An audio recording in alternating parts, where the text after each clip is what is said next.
build coalitions,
Welcome to City Club of Portland's Friday Forum. I'm Lisa Watson, President of City Club's Board of Directors. For more than 100 years, the City Club of Portland is where civic-minded people come together to make Portland and Oregon a better place for everyone to live, work, and explore. We're gathered today at the Sentinel Hotel, and we welcome all of you joining us via KGW's website, Facebook feed, or news app, X-Ray FM, or on Open Signal's community media television stations. The generous support of City Club's media partners and corporate sponsors enable us to put on the state's best civic programs week after week. I'd like to recognize City Club's fall sponsors, Avangrid Renewables and Morel Inc., and I'd also like to thank First Interstate Bank for their support. Please show our appreciation.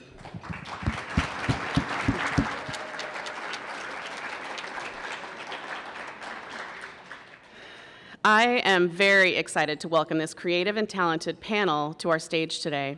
These non-traditional tech entrepreneurs are forging new paths in Oregon's tech scene and are helping create a diverse ecosystem of innovators.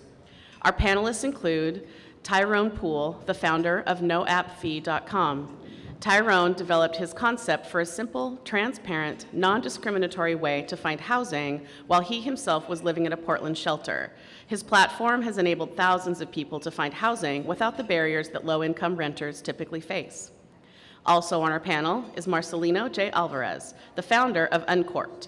Marcelino's team of multifaceted designers and engineers at OnCourt transform ideas into tangible things, from websites to walls to wearables. He's worked with many well-known brands and is a member of the board of Portland State University's Center for Retail Leadership and the Oregon Angel Fund. I'm also pleased to welcome Dr. Astrid Salts, the Chief Everything Officer at Sphera, a for-purpose, for-profit tech company. Dr. Salts is also a founding board member of the wasAccelerate Fund, a revolving loan fund created for and by women entrepreneurs, and serves on the board at Habitat Media, Living Oceans Society, and COBI. She is the co-author of the Zebra Manifesto, a co-convener of the first gathering of zebra companies in Portland.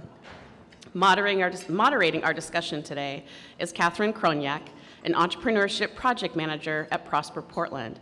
Catherine manages a portfolio that supports minority and women founders and startups tackling important civic challenges. Some of her projects include managing the city's annual startup competition and incubator, Startup PDX Challenge, and the launch of the city's first inclusive startup fund. Please welcome our speakers.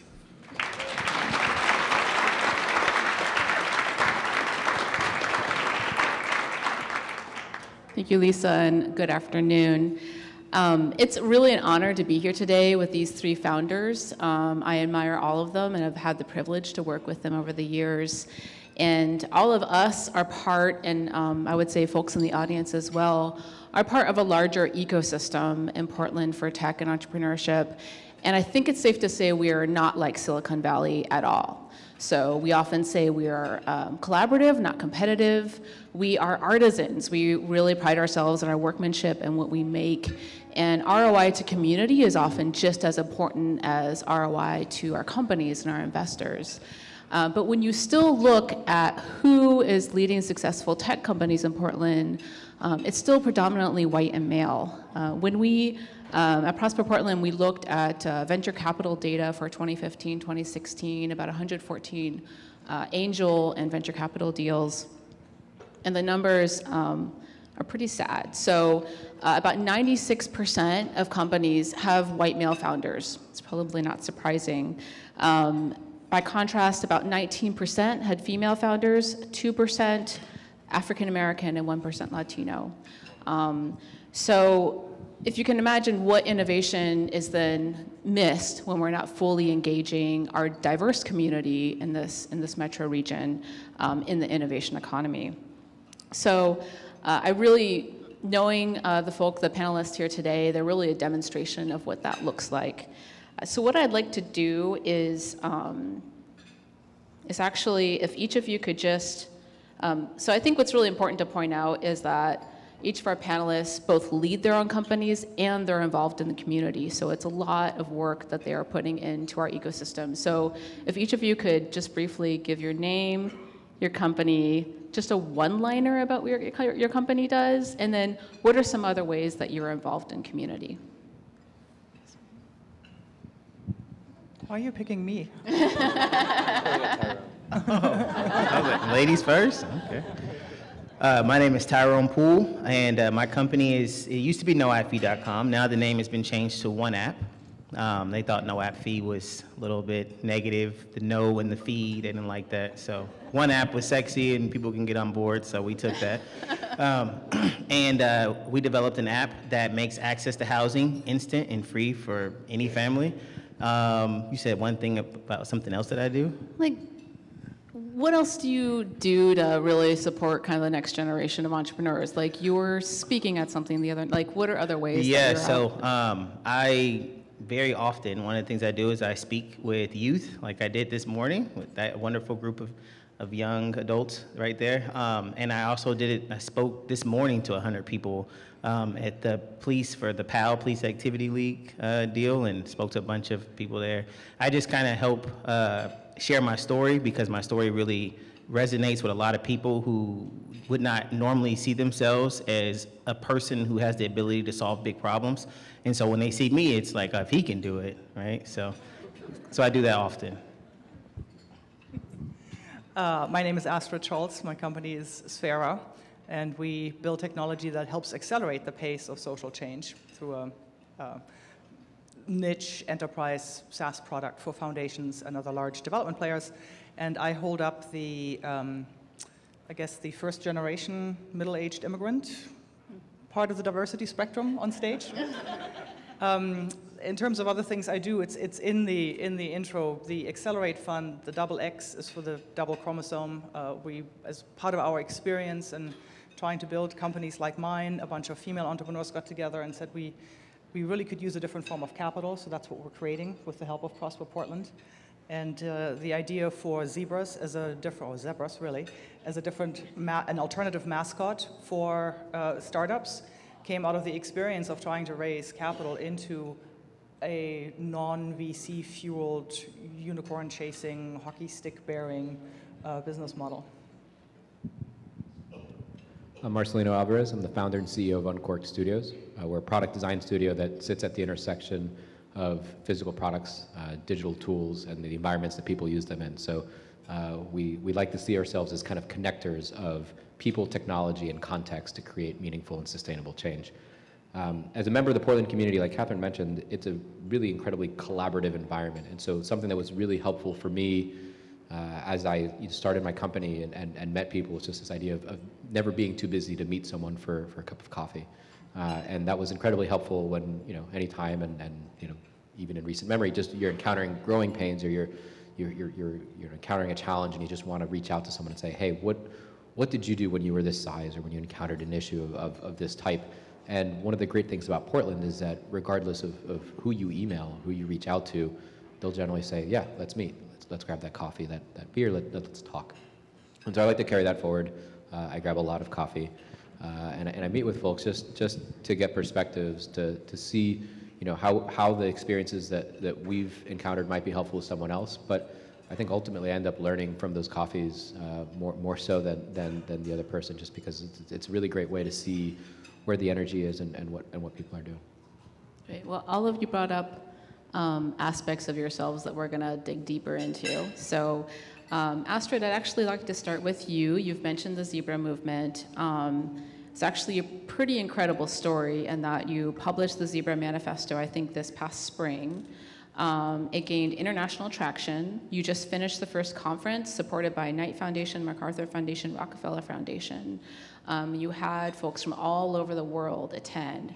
But I think it'd be great if you could say a little bit more about what is a zebra and how is that different from a unicorn? But also, why is this movement so important to diversity in tech? I think we just hit a nerve. When we published the manifesto, literally thousands of people came out and said, oh, you've named something that I have been experiencing. The sense of being not quite the right fit for the sort of prevailing startup narrative of what you should look like as a founder, how you should present yourself in pitch meetings, what investors want to hear.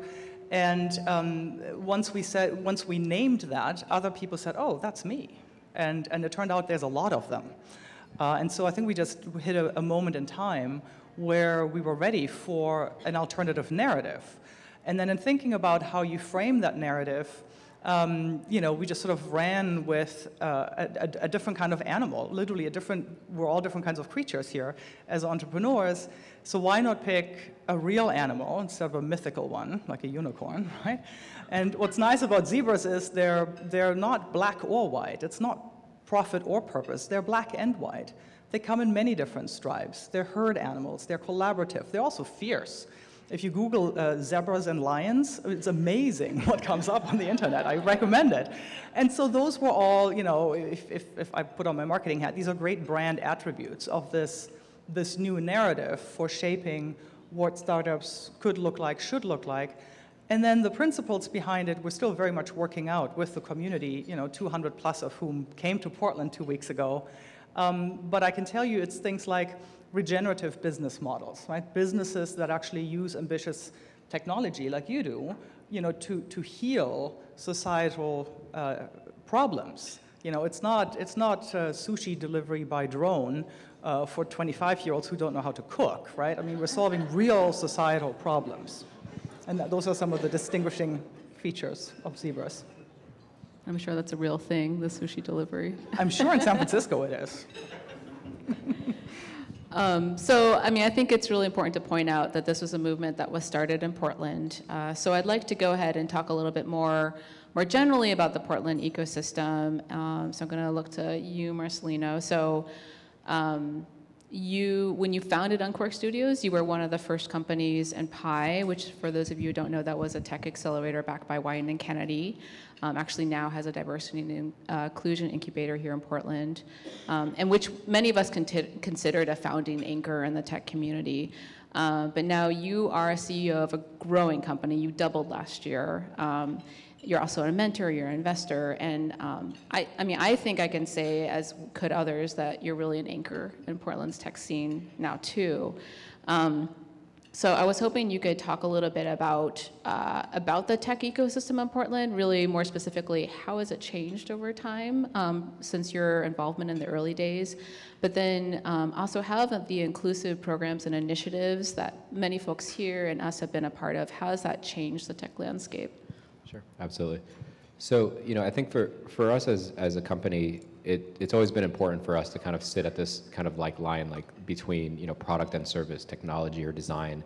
And so I think there's a lot of aspects of the zebra movement, I think that resonates with us as well. And when we started OnCourt, we found kind of our energy first, in the first few years for building a product that had like a broader kind of mission and purpose. And we've always tried to find kind of that thread of like, how do we build things that solve real problems? How do we build things that change the lives of people? And that was, to a lot of other companies, weird at the time. And so I think people were like, well, you can't build products that are serving a broader good and still make money. You need to pick one or the other. And there's a book that I read recently called Innovation Blind Spot by Ross Baird of Village Capital, and he talks a lot about this thinking of like, you're either doing a philanthropic thing or you're doing a capitalistic thing, and those two things sit in either pocket. They're never coming from the same. And I think we've tried to challenge that along the way on the projects that we've worked on and the ways that we've structured kind of our engagements. And on some level, you still need to build a sustainable business model that works, but I think you can do things that leave the world a better place. I think the way that tech has changed over the last 7 or 8 years in this community, we've seen a number of exits that I think have helped Portland. I don't think yet we have seen those folks kind of re-enter into the community as investors are kind of spawning the growth. I think things in Portland tend to take a little bit longer, and I think that aligns with the values of the Zebra movement. Like, let's not just rush towards an exit. But I think one of the downsides to that is that you're not, perpetually moving the ecosystem. People tend to be pretty happy in Portland, and that's great. And they tend to be happily employed in Portland, which is also great. But because of that, there's less turnover. And so I think this is why everyone kind of has a side project in Portland, is because, we're happy at our day jobs, but we want to find something that allows us to kind of start kind of that ecosystem kind of moving. And I think if you look at a number of the entrepreneurs here in town, you'll find that, yeah, they have a day job, the thing that, keeps the lights on at night, but you also find that thing that allows them to kind of contribute to that ecosystem and to, continue to help, move things faster than the speed of Portland, which I like the speed of Portland. I'm not, advocating for something faster, but, as an ecosystem, there's still, some challenges that we face. Thank you. So building off of that, we often say that it takes a village to support an entrepreneur. There's lots of different types of help that you need to look to build your company. So I'm going to turn to you, Tyrone. So when you started your company, this was sorry, I'm just going to move to the broadcast reminder here, just one moment. So for our broadcast audience, this is City Club of Portland's Friday Forum. I'm Catherine Kroniak, and I'm speaking with Marcelino Alvarez, Astrid Salts, and Tyrone Poole on non-traditional tech entrepreneurs in Portland's tech ecosystem. So I'd like to go back to Tyrone. When you came into your company, you came from a profession of helping formerly homeless folks find homes. You intimately know the problem that you're trying to solve. Now you hold a contract with the Portland Housing Bureau. You're backed by one of the most prominent developers in Portland. So I think I can say that you're really good at finding opportunities and resources and leveraging those to further your cause. You're really good at that. So I was hoping you could give a few examples of how you took advantage of opportunities, others who helped you along the way, and how that made a difference for your company. Oh, that's a loaded question right there. So the key to being successful, at least my key to being successful, was leveraging relationships. Even Homer Williams, my new largest backer, when he first invested in me, he said, "What else do you need from me?" And I said, "Just sit right there. just make sure that you stand right there, because all I need, I can use you as a tool to open up all kinds of doors I didn't have access to before, because you are at the table with me, and that's all I need, and I can leverage you."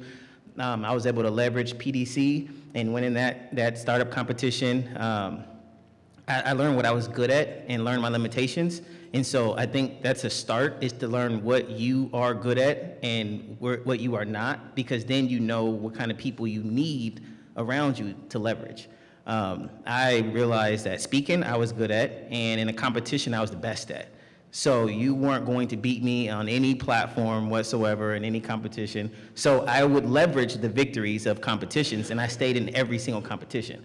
And the actual work, I mean, I call the competitions not work, even though they are very exhausting, but because I was good at it, it was fun and it wasn't work. But the actual work on day-to-day operation stuff, that was not what I was good at. So I had to leverage relationships. I had to get mentors. I had to get, I still talk about winning the PDX challenge and having no idea what all the terms that was being thrown around and all the conversation that was happening in that room when I first got in there.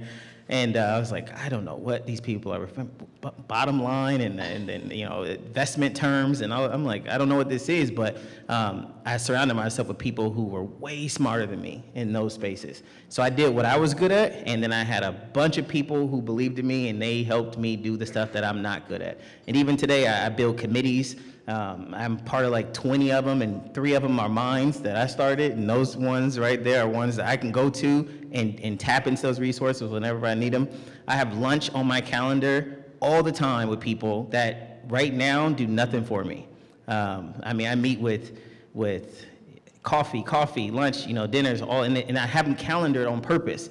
And even if you can't do nothing for me today, I got your business card. You should have never let that happen. And at some point, you will be in a position to do something with me, and I will have a relationship with you at that point.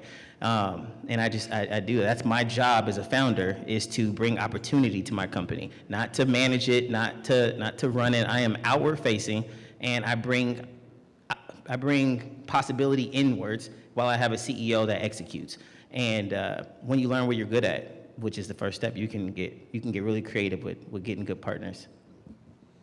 Do Marcelino or Astrid, do you have anything to add to that, to how you've taken advantage of mentors and resources around you?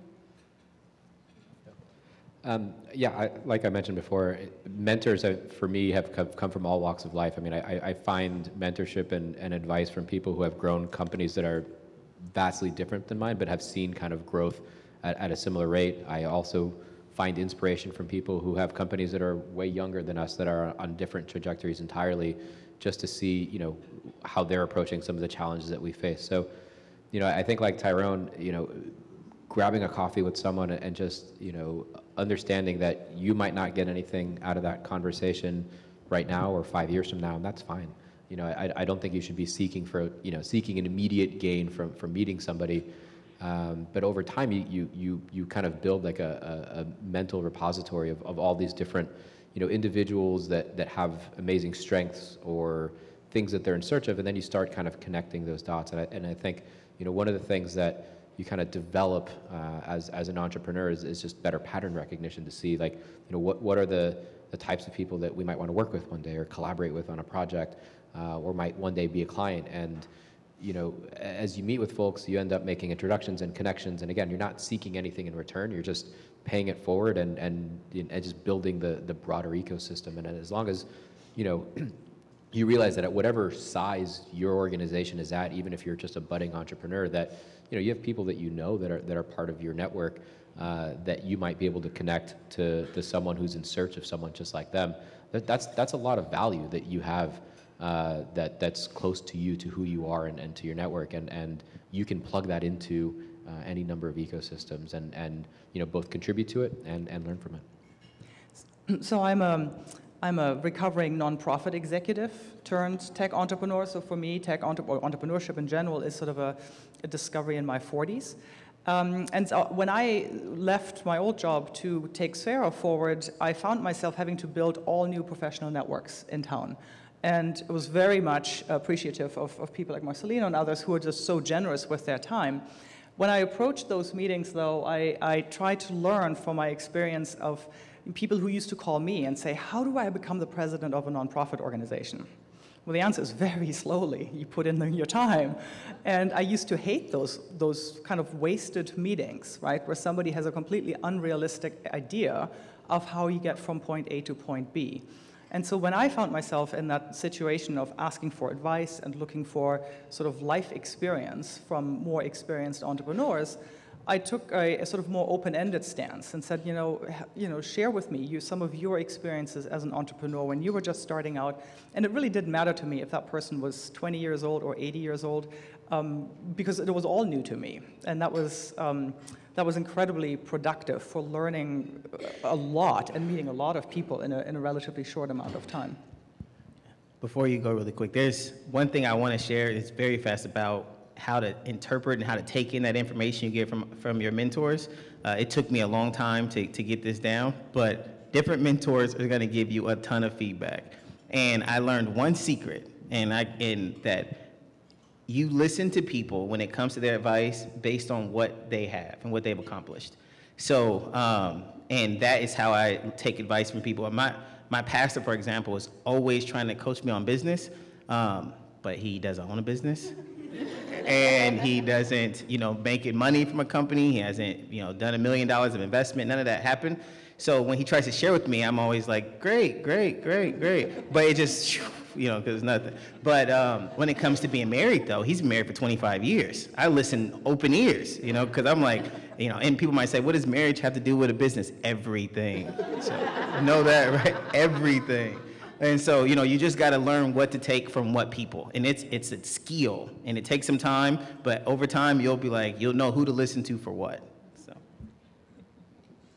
So I want to talk a bit more about kind of more formal ways that we support entrepreneurs in our ecosystem with incubators and accelerators. And so Astrid, you're also co-founder of Accelerate, and could you share a little bit about how that was founded and how the group of founders that founded Accelerate, how you reimagined how to build a program for women founders and zebras? And what I will say now will actually, those of you in the room should meet Renee Shade, who's our fabulous co-director of the Accelerate Fund. Ask her all the hard questions. I helped co-create the Accelerate Fund because I needed a form of capital that is really hard to find in this town, which is debt capital for women founders who have non-traditional businesses. I mean, ours is enterprise SaaS. Trying to get any of the local banks to give you a loan, good luck. And also the statistics are really pegged against you, which was sort of a novel experience for me. I never thought that being a woman was, it's never been an issue anywhere in my other career before. But all of a sudden, it's like, oh, I'm a statistic. Only 3% of venture funding goes to women. Only 5% of bank loans go to women. So a bunch of us founders here in town said, well, that's stupid. Why don't we do something about that? Well, what would we like? Well, what I would like for my business is essentially a line of credit, because we have rich customers who take a long time making their decisions, so cash flow is bumpy, right? It's a completely solvable problem if you had an adequately sized line of credit.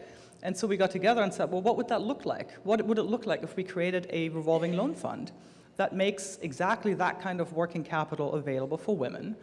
And, we didn't need, the group of women that got together, we weren't looking so much for the sort of startup funding. We all had going and growing concerns. We, if anything, wanted, and I'm an economist, for crying out loud. I don't need help putting a financial model together, but I need help, honing my sales skills and building a pipeline.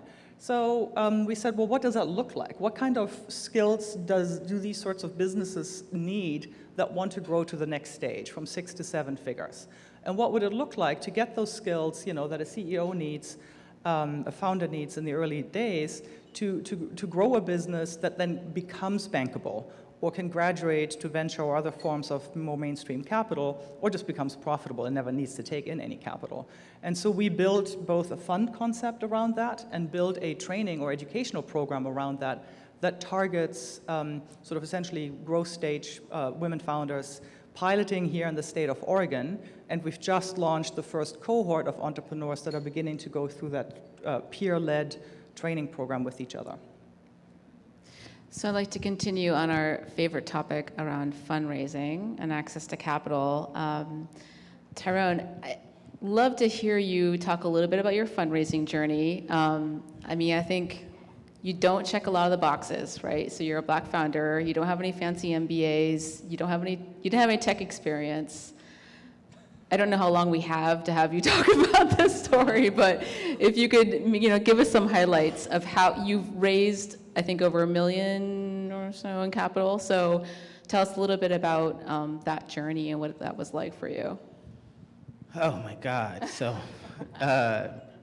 access to capital for an African-American male in Portland, Oregon is smaller than a needle in a haystack. It's like, I don't even know what a smaller term is, but that's what it is. And I realize it's not about being racist. Because a lot of people who I've pitched to and that I've beat all the other people that I was competing with by mountain size, every category. Yet I still don't have access to the dollars that they get invested in. In 2016, I was the 5th most promising tech startup in the world. And I was Oregon's most promising tech entrepreneur, the first one to ever get that award in 25 years, the first African-American male to ever get it. Yet I still couldn't get $1 from a single fund here in Portland, Oregon. I did their entire 3-month diligence. I ranked perfect in every category, and when it went back to the Big Oaf to fund me, they passed. And when I said, what is it? What do I need to change? There was no response. And that's the first time, they said, since 2011 that's ever happened, that the 11-person diligence team came back with an 11 yes vote, and they still pass when you go to the Big Oaf board. So the access to capital is tight. So I ended up pitching individual people, and there aren't that many African Americans in Oregon, Portland, period. But I ended up getting 38 African American investors by pitching every single one at the dinner table. And right now, No AppFee has about 50 investors, 50 individual investors. I would be the 2nd largest fund in Portland if my investment group was a fund. And I sat at probably 300 plus dinner tables to pitch and get that much money. I've raised to date about 1.7 million, and I'm closing on a round right now of $3 million, but this round was led by Homer Williams, so that took him 3 weeks. It took me, years to raise the other one. So, but yeah, it's challenging. It's not impossible though. A lot of times you just got to realize that it's a numbers game, and if you look at it like that, if you look at it knowing that you're going to have to pitch 100 people to get 5, and you go in with that aspect, then you don't feel like you're losing. You feel like you're just running the numbers. The numbers are different for us though, so you got to remember that it won't take my Caucasian partner to be able to have to do 5 out of 100. And it's not out of racism. Like I said before, people invest in people that they feel comfortable with, that they can see themselves in.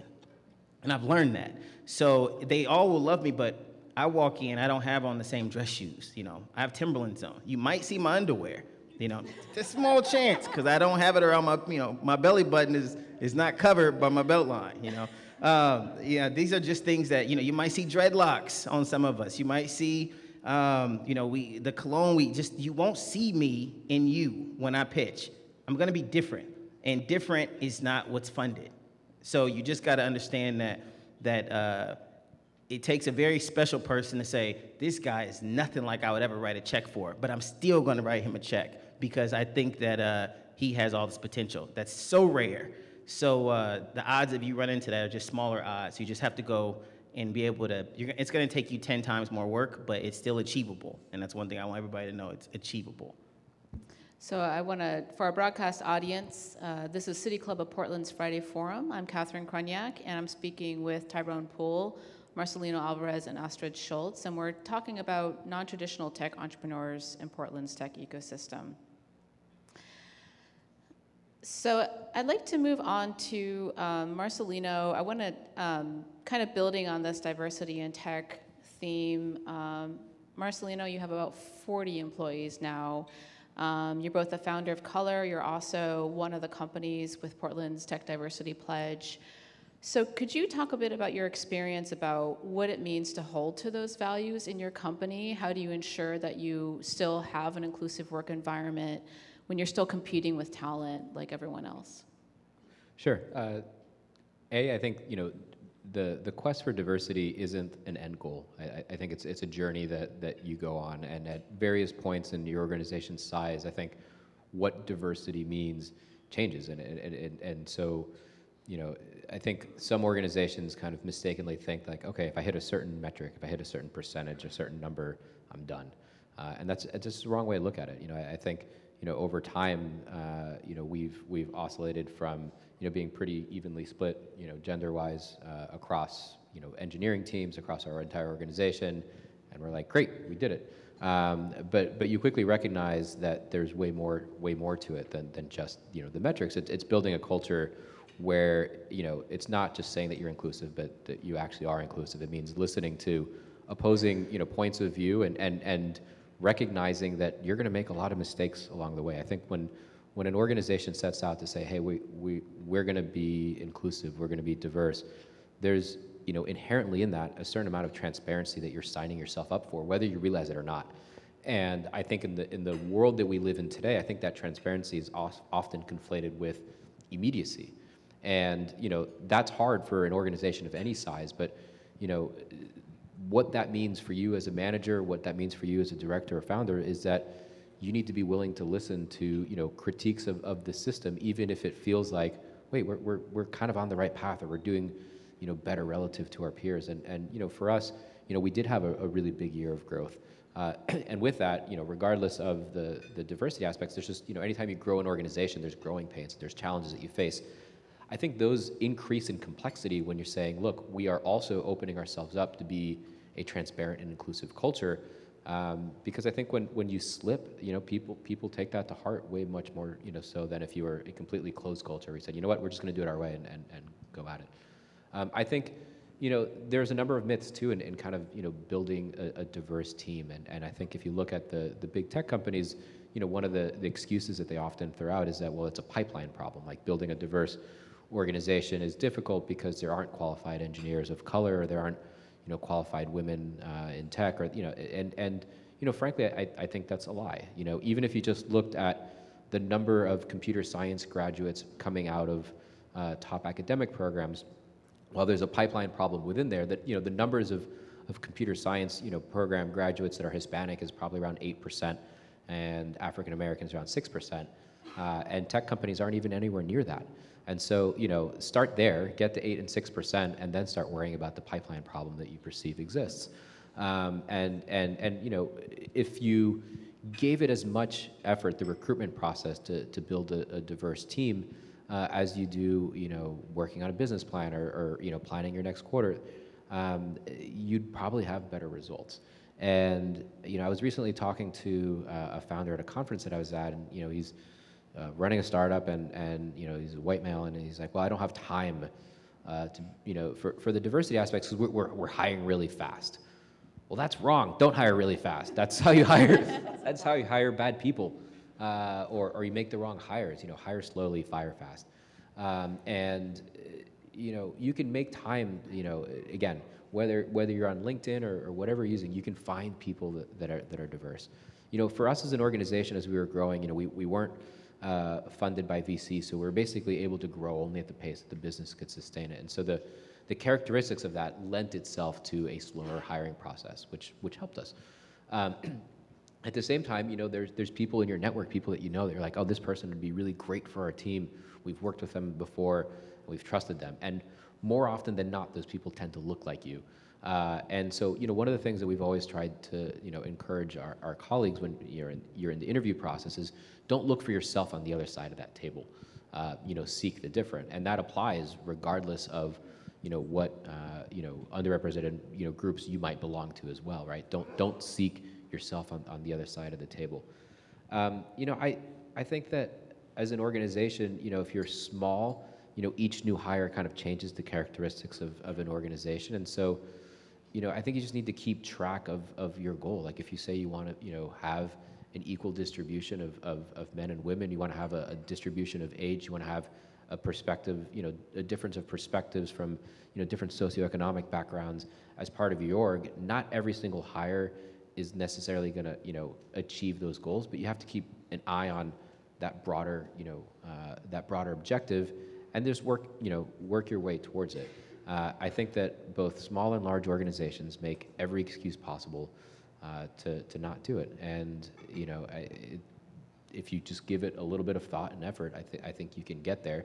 And once you start taking those steps and people recognize that your actions are commensurate with the words, you know, diversity begets diversity, and you know, people are likely to say, hey, this is a place where, you know, you walk in and you see people of different backgrounds, people of different ages, people, you know, contributing, and, you know, it is a collaborative environment, and they are more likely to refer someone that they know to work at an organization, and that helps, you know, you stand apart. So, you know, I think there's easy lifts that come with going down that path of saying we're going to build a diverse and inclusive organization that kind of offset some of the challenges, and you know, and part of it is just you have to be humble, you know, and as you approach building an organization that pledges to be, you know, diverse and inclusive, means you're going to make mistakes. You acknowledge those, you learn from them, and you try not to make them a second time or a third time. So Astrid or Tyrone, is there anything that you want to add?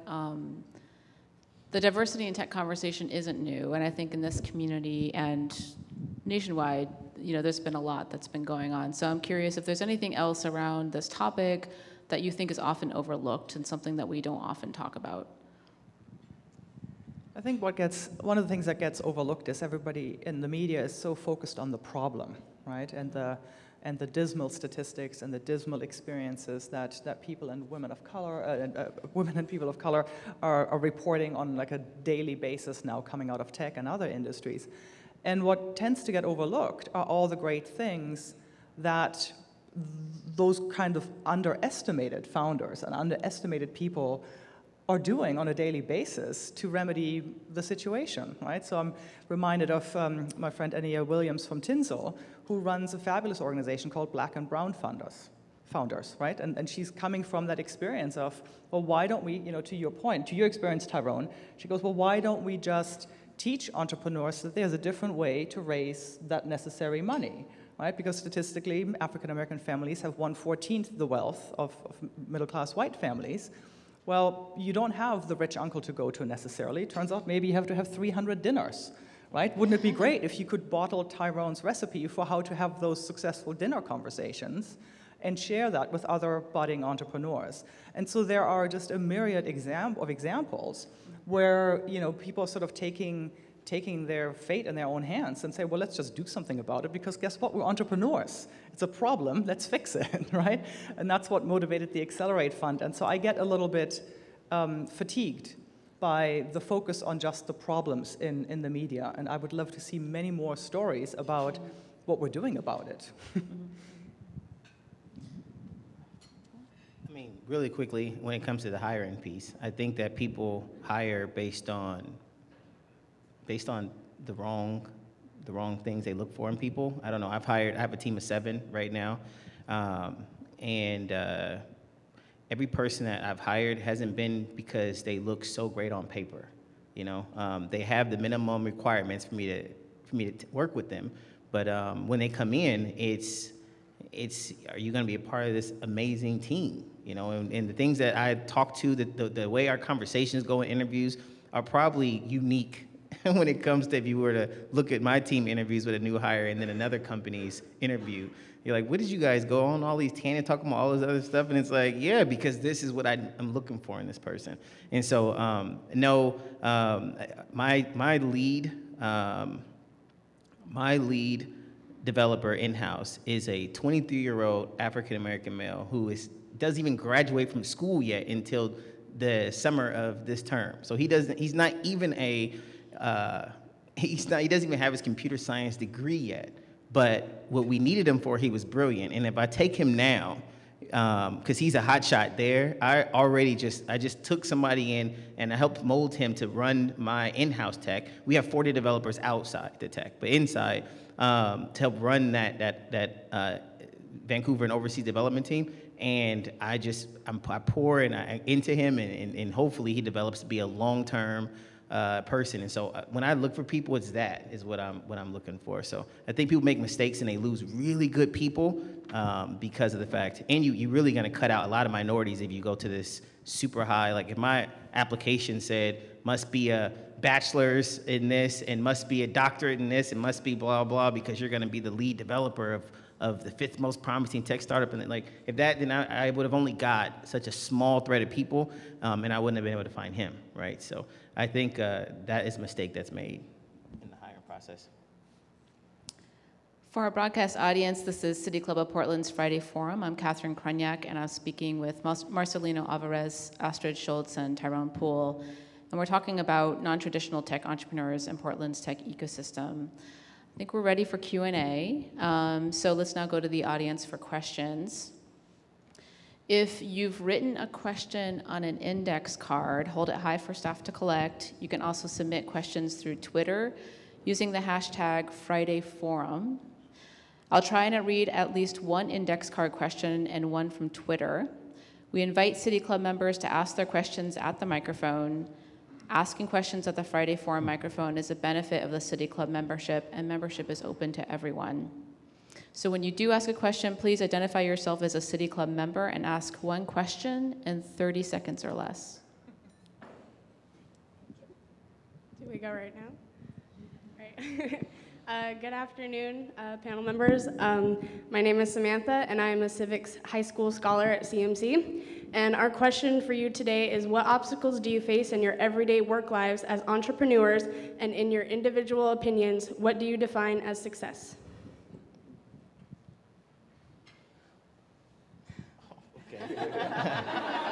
All right. In my everyday work life, so the type of business that we have to go off investment funding, right? So we don't get the opportunity to grow slowly. We raise X amount of money, which means that I need to hire 7 people within X amount of time, right? So you don't have the ability it's like we need 9 people in the next 2 weeks. Because of that, one of the things that is difficult is getting the right people, and that is a big challenging point for me. Turnover at a startup phase, where we are right now, is so painful. I mean, investing so much time and energy into somebody who decides, oh, I got a better offer that pays $5,000 more, dollars and, annually, and I'm gonna leave. And it's like, you've been here for 4 months. You know how much time it's gonna take to replace you?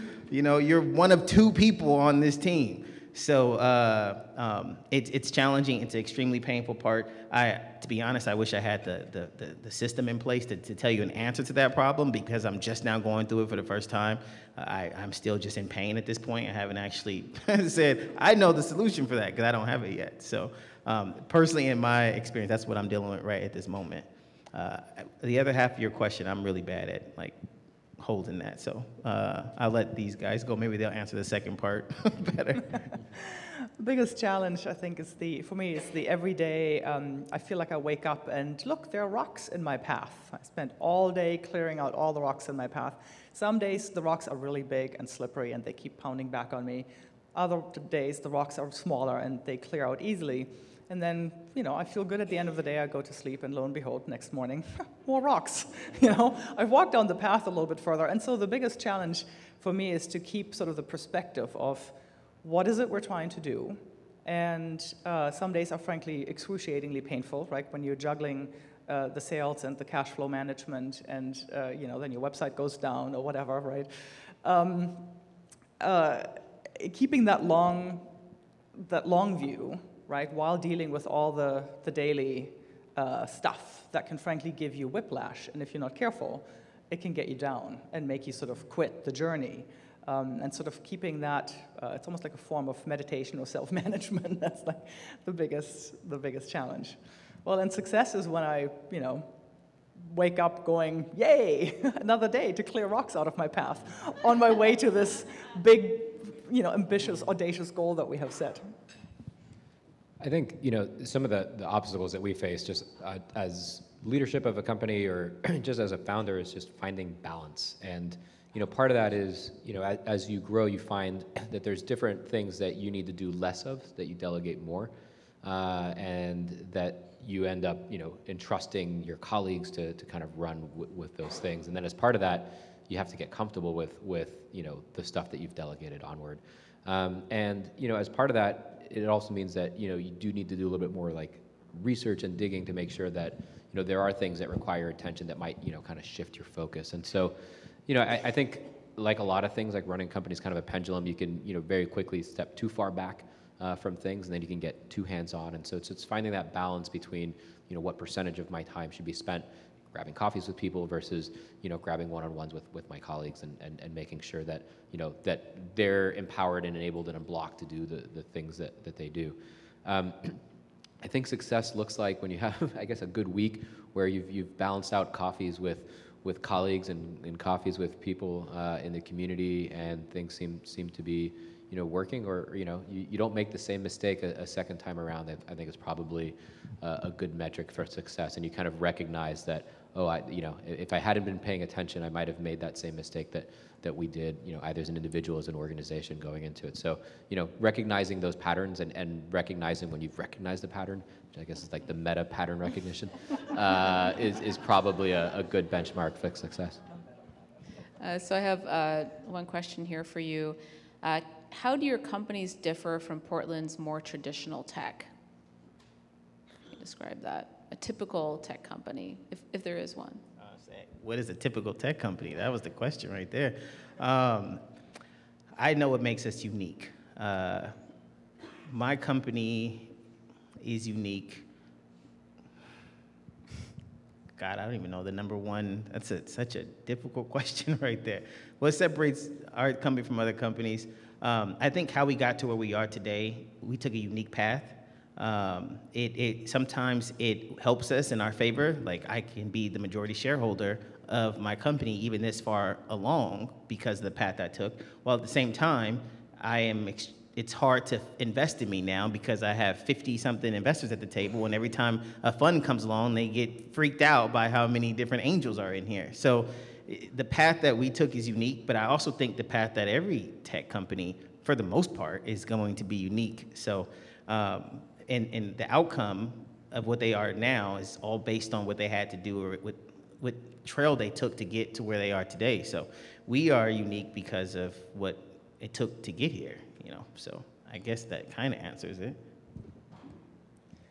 Yeah, again, what's a typical tech company? I think, if you posit sort of the unicorn model as, we're going to build something, we don't really care yet about making profits, if there are enough users, we'll figure out a revenue model.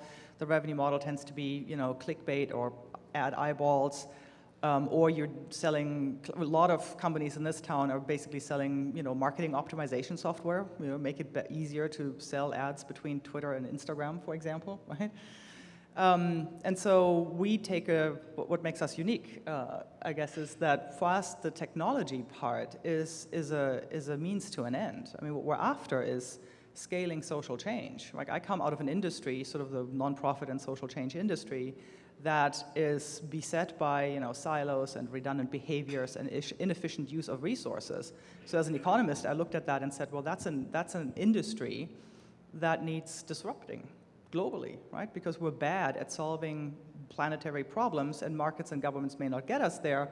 And technology is a means to an end, because where will you get sort of exponential growth of networks that you will need if you're trying to achieve unprecedented collaboration? So for me, I almost don't care about the tech. It's a means to an end, right? But as a result, I also have very different conversations with investors, for example, because for us, like a 5 or 7 year exit is nonsensical, right? With our goal, our mission, our purpose, it's just nonsensical. And so we have a very different business model, a different revenue model, a different corporate structure, a different corporate culture. Everything is different. That's what makes us different from the tech in town. Yeah, I would echo the sentiments of both of the panelists. We're tech and design, we're product and service. We didn't take venture funding. We do hardware and software. We, do social, impact work, and we do work for large brands. And we didn't take any VC money. So, I think the characteristics of OnCourt are very different than, just a typical product design company or a typical agency or a typical tech company. But we like dabbling in some of those aspects because we recruit from those places. Like, we'll bring people who've come from traditional agency backgrounds or traditional tech backgrounds or purely academic backgrounds and say, you have a ton of experience that's really amazing and super relevant to us in ways that you can't even imagine yet. Here's a really complex problem. Let's solve it.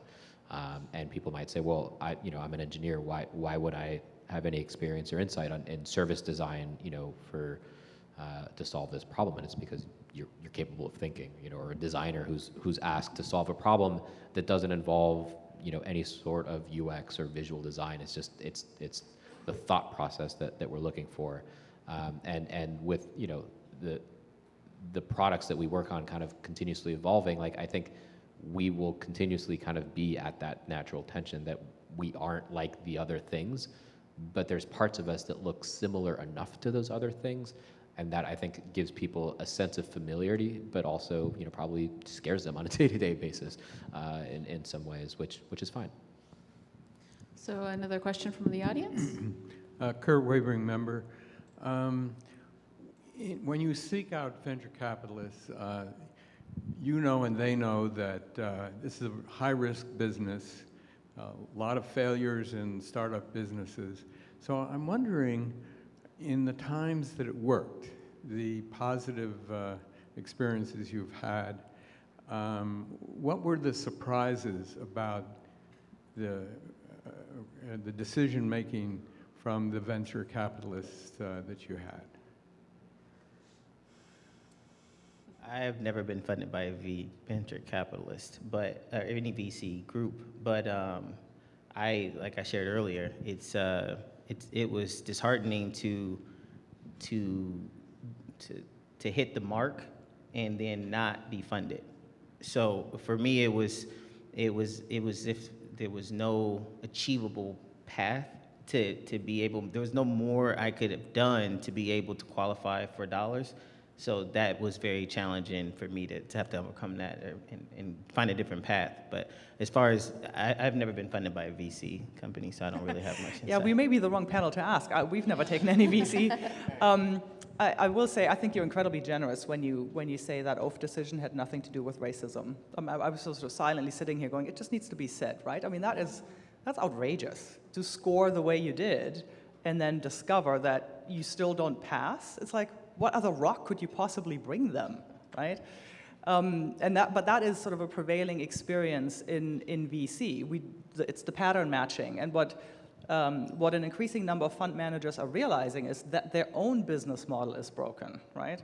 By not funding entrepreneurs like you see on this stage or people who look more like us, you're actually leaving a ton of money on the table to the tune of $4.5 trillion in the US economy, right? When you just play forward what these underestimated entrepreneurs, and that's a phrase Arlen Hamilton from Backstage Capital uses, would deliver to the economy. So to get back to your question, so I think there is sort of a progressive edge of VC, progressive not in terms of their political leanings, but progressive as in they're ahead of the crowd, making progress in retooling the VC business model. Because you can get to those, the reason they're all chasing unicorns is that they need 1 unicorns for the 9 failures, right? But you can change that ratio. You can get as good or better a return if you actually nurture, there's a terrible word you're not going to hear out of Silicon Valley, if you nurture all 10 entrepreneurs and give them the tools to succeed. So the entrepreneurs that I know that have taken VC tend to take VC funding from firms that will actually surround them with the sort of the right kind of support and expertise to not just grow your business quickly, which serves the investor interest, but to grow it for the long term and for long-term sustainability. And so I think we will see a differentiation in the VC landscape in terms of their own business model evolving and more funds actually realizing higher returns by nurturing hopefully more diverse entrepreneurs for the longer run. Yeah, I think it's something like 70% of VC dollars go to, California, Washington, and New York State. There's a lot of the country that's not represented in that money. There's a lot of business models and real problems that only people in those communities can actually solve. And so, I think running it through the lens of like, are you solving a real problem? Is it a problem that you have unique insight into as an entrepreneur? Do you believe in the entrepreneur? I mean, I remember the first time I met Tyrone, he left the room, we were like, holy cow, what energy, like just what insight. And everyone in that room was incredibly enamored just with the product and the pitch. And, it's, you've got a personality that sticks. There's a million, folks like Tyrone that are out there right now that have an idea, have a unique insight, have a life experience. They might not have, you know, all the pieces of the puzzle, but guess what? No entrepreneur does. You know, it's a fallacy to think that they do, because, you know, they have a degree from a certain school. You know, what's the perspective? What's the individual? What's the problem they're trying to solve? And, you know, are they scrappy enough to figure it out? And I think, you know, more often than not, you know, any investment is taking a bet. And, you know, I'd rather take a bet on someone like Tyrone than someone that's not willing to, you know, to hustle and have 300, you know, dinners to get to an objective. I mean, that is the ideal entrepreneur. You want more Tyrones. Maybe you don't want more Tyrones. But.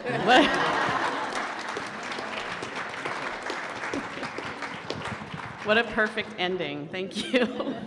We are out of broadcast time and we'll have to stop for the day. If this program's inspired you to join or contribute to City Club, you can do so at the registration table as you leave. But before we adjourn, I'd like to take a moment to acknowledge our esteemed guest students from Clackamas Middle College who participate in City Club's Civic Scholars Program.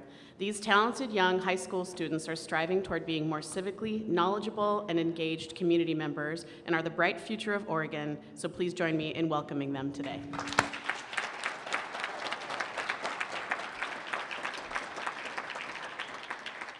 This is Lisa Watson from City Club's Board of Governors. Thank you to our guests, and special thanks to Tony Tabora Roberts and the Friday Forum Committee for their hard work. This program is adjourned.